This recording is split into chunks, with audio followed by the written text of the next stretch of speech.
Kung gusto mo pang mabuhay, iwasan ang pag-drug race.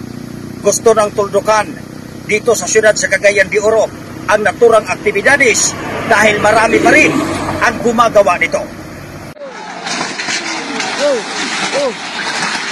Kung akala nila ay superhero at parang Superman na nakasakay sa motor ang mga drug racer dito sa Cagayan de Oro at gwapong-gwapo sa sarili, kung malakas ang takbo at napakaingay ng trambutso ng motor, kabaliktaran naman ang tingin ng mga taong ayaw nila sa ganitong gawain kaya gusto nang tuldukan ito ng barangay official.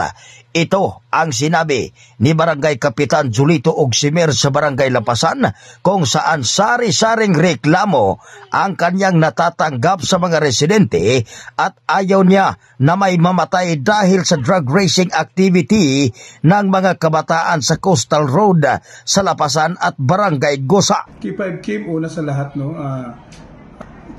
marami na nadakip natin dahil sa sitwasyon na yung disturbance at saka mga maraming motor na modified para sa drug race.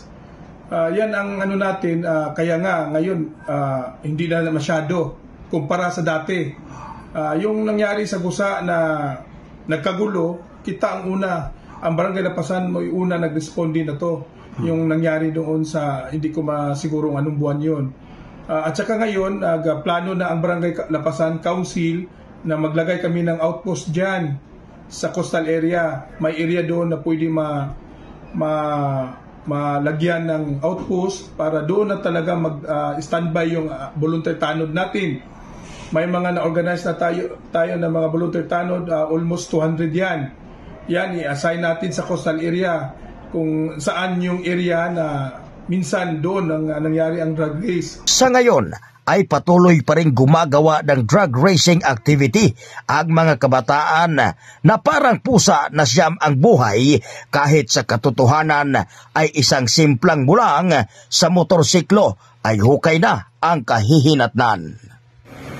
Mula dito sa The City of Golden Friendship, Cagayan de Oro, ako si K5 Riking Sulita para sa kampiyon sa balita, serbisyo publiko at katuwaan sa Cagayan de Oro. K5 News FM. This news is brought to you by... Are you experiencing body weakness? Do you have delayed wound healing? Do you feel hungry all the time? You may have diabetes. A powerful duo to help diabetic. Natural way of lowering blood sugar level. Clinica DTX 500 is a powerful duo that combines of ampalaya extract and the sugarcane extract. Clinica DTX 500 stimulates the production of insulin, enhance conversion to energy.